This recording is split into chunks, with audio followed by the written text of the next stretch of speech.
You've probably spent more than half your life in school. 16 years, maybe more, sitting in classrooms, moving from grade to grade, absorbing information, and doing what was asked of you. You showed up, you listened, you passed the tests. But how much of that time was truly yours?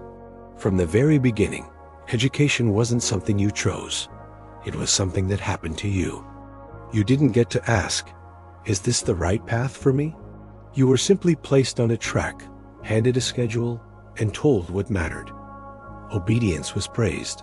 Compliance was rewarded. There was no room to question the rules, only to follow them. So you did what millions do. You studied. You behaved. You performed. You adapted. And maybe you even excelled. Maybe you graduated with honors, earned your degree, landed the job, and started building the kind of life you were told would bring fulfillment. But now something feels off, not broken, not dramatic, just quietly, persistently off, like a song playing slightly out of tune. You function, you contribute, you check the boxes. But when the noise stops, when you're no longer distracted by deadlines or to-do lists, there is a subtle discomfort, a restlessness, a voice in the back of your mind asking, is this really my life? Or is this just the life I was trained to live? You're not alone in that question. Millions of people, successful, educated, competent people, carry the same invisible weight, a deep disconnection between the life they've built and the person they are underneath it. But here's the part no one tells you. That feeling isn't a flaw. It's a signal. It is not a sign that you failed. It is a sign that the system never asked the right questions. It never encouraged you to explore your own. It wasn't designed to help you know yourself. It was designed to help you function. You were taught how to meet expectations, not how to define them. You were given a checklist, not the tools to ask if the list made sense. And so now, as an adult, you find yourself equipped to navigate the world, but unequipped to navigate yourself. You can build a career, maintain routines, accomplish goals. But the deeper questions, the ones that really shape a life, remain untouched. What do I believe in? What actually brings me peace? Who am I when I'm not performing for anyone? Oscar Wilde once wrote, most people are other people. Their thoughts are someone else's opinions, their lives a mimicry, their passions a quotation. And maybe that is the quiet discomfort you carry, the sense that your life has been curated by a script you never consciously wrote. No one prepared you for those questions because those questions don't fit into a syllabus. They can't be graded. They don't contribute to test scores or quarterly reports. But they are, in the end, the only questions that matter. So if you've been feeling like something is missing, like you're reliving a life that looks full but feels hollow, you're not crazy. You're not lost. You're waking up. You're re-beginning to see the cost of a system that taught you how to succeed, but never how to feel alive. And maybe, just maybe, this is where real learning begins. If you feel disconnected from yourself, there's a reason. And it goes deeper than stress, burnout, or the pressures of modern life. It starts with how you were shaped. From a young age, you were placed inside a structure, not by choice, but by design. A structure built not to help you understand yourself, but to make you useful, to prepare you to function, to contribute, to follow. The system wasn't built to awaken you. It was built to manage you. And in many ways, it succeeded. You became organized. You became efficient. You learned how to hit targets, follow instructions, and meet expectations. You became a version of yourself that looked polished, capable, accomplished. But beneath that version, something else was happening, quietly, slowly, invisibly. You weren't being shaped as a full human being. You were being formatted into a role. You were never asked what made you feel alive. You were taught how to be dependable. You were rarely encouraged to express your uniqueness. You are trained to fit. That's what the system rewards. Not depth, not insight, but predictability. The ability to deliver on time, follow directions, and stay inside the lines. And so you adapted. Not because you lacked potential, but because you were smart enough to sense what the system wanted. And over time, you became good at giving it exactly that. You got the grades. You followed the steps. You played the part, but you started to drift from yourself. You stopped wondering. You stopped exploring. You stopped asking if any of this even made sense. And this is the part that no one tells you. The system doesn't need you to understand yourself. It just needs you to perform. So it conditions you to equate achievement with worth. It rewards you for how well you mirror its expectations, not for how deeply you know who you are. And slowly, you begin to internalize that message. Success comes from meeting standards. Meaning comes later, if it comes at all. But meaning doesn't come later. Meaning comes from knowing yourself, and you are never shown how. Because introspection doesn't show up on report cards. Self-awareness doesn't raise test scores. Authenticity isn't easily measured, so it's ignored. Ivan Illich in Desk School and Society wrote, "School is the advertising agency which makes you believe that you need the society as it is." And that's what it did. Not just teach, but condition. Not just inform, but instruct you on what kind of person the world needed you to become. Not out of malice, but because the structure itself isn't built for truth. It's built for utility. And now, as an adult, you can feel that gap. You can sense the distance between your outer life and your inner world.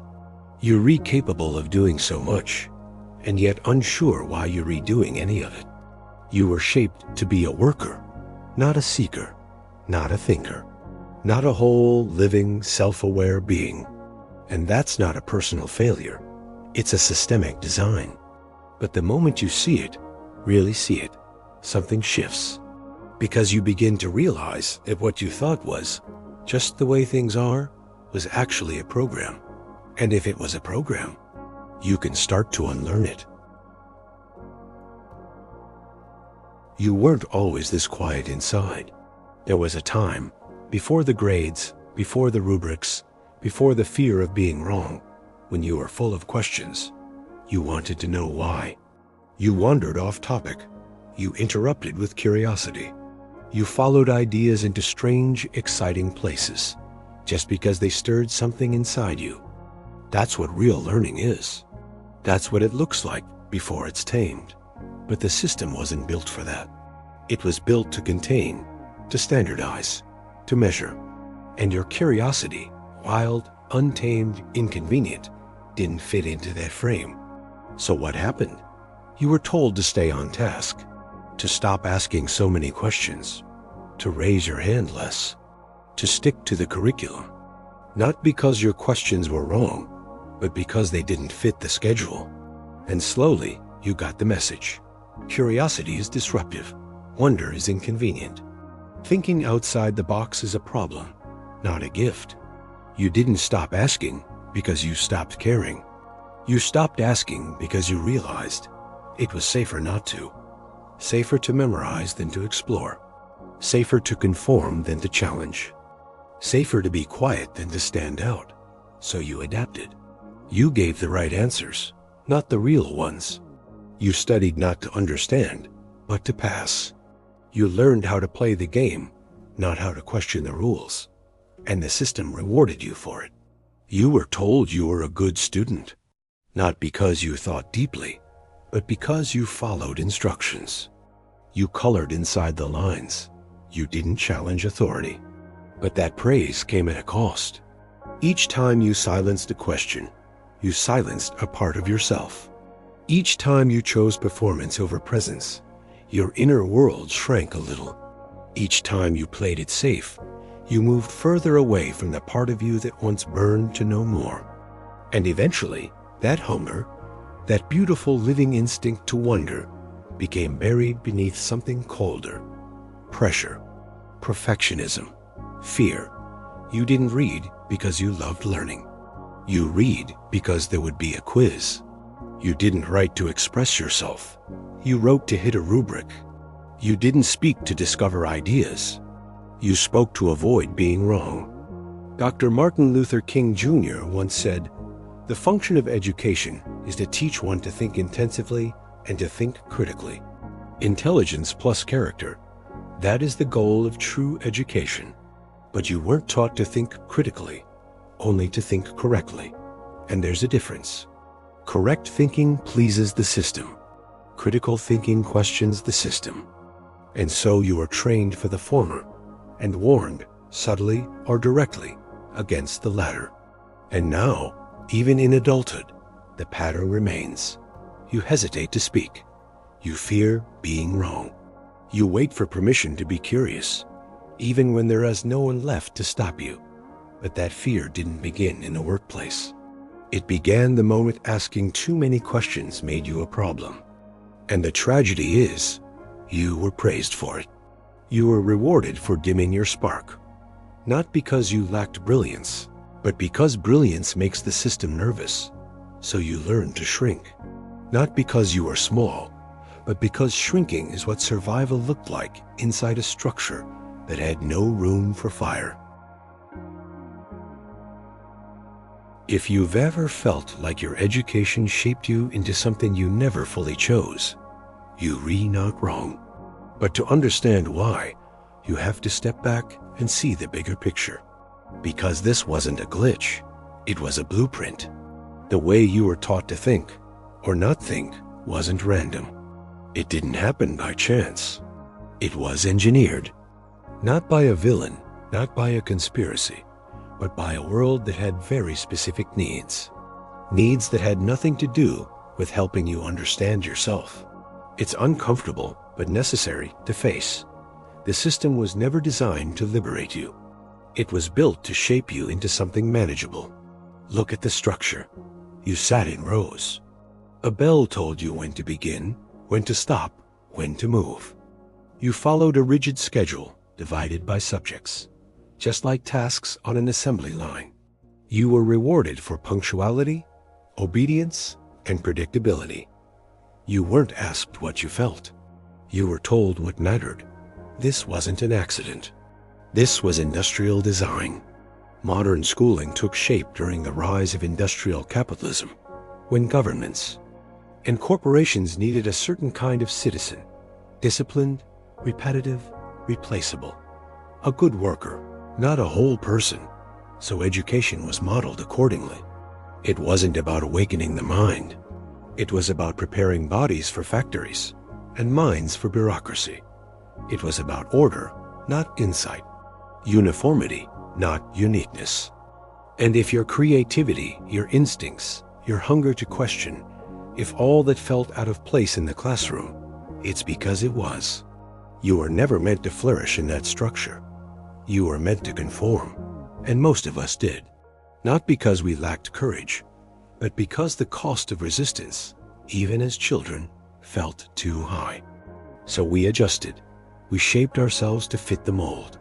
We internalized the praise for being good, quiet, efficient.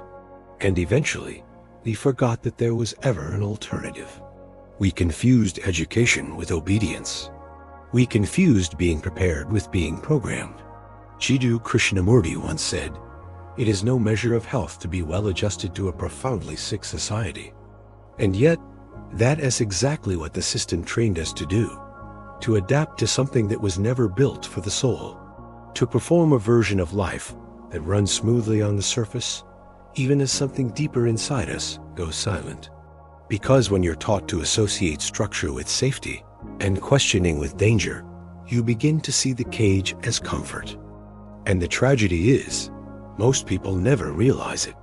They go through life with polished resumes and restless hearts, following rules they never wrote, chasing goals they never questioned.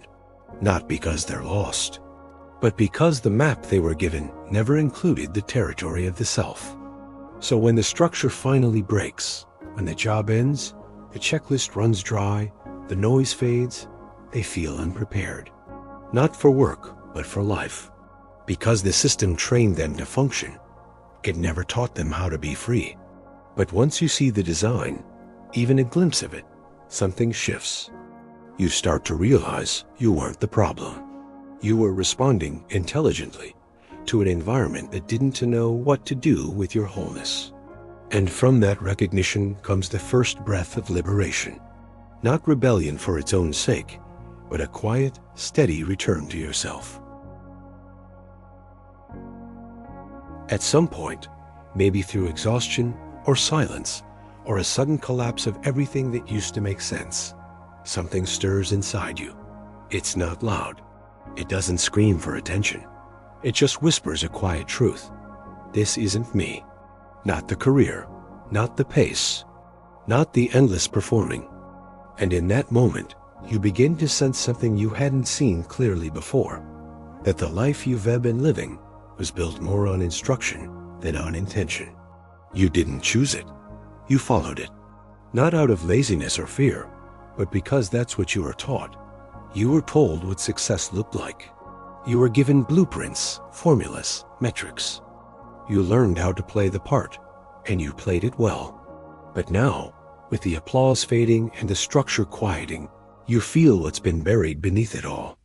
Disconnection, emptiness, and a hunger for something real. And here's the truth.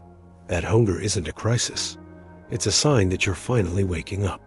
You're beginning to see that you are trained to achieve, but not to feel. Taught to succeed, but never shown how to ask if any of it mattered to you. You learn to build, but not to belong. To perform, but not to be present. To plan, but never to ask who's doing the planning. But now that you've seen the pattern, you can begin to change the path. And no, this doesn't mean burning everything down. It means turning inward, patiently and courageously, and beginning to ask, what do I actually believe? What brings me peace, not just praise? What kind of life would feel true, even if it doesn't look impressive? This isn't about self-improvement. It's about self-recovery. It's not about adding more. It's about remembering what was buried underneath all the noise. Howard Thurman once said, "Don't ask what the world needs. Ask what makes you come alive and go do it. Because what the world needs is people who have come alive." And that's what this is really about. Coming alive again. Not to perform, but to participate. Not to impress, but to experience. Not to chase meaning, but to live from it. You start reading not to pass, but to understand. You start writing not to meet expectations, but to hear your own thoughts. You start speaking not to be right, but to be real. And maybe for the first time, learning becomes what it was always meant to be, a return to wonder. That kind of learning doesn't come from textbooks. It doesn't require a classroom.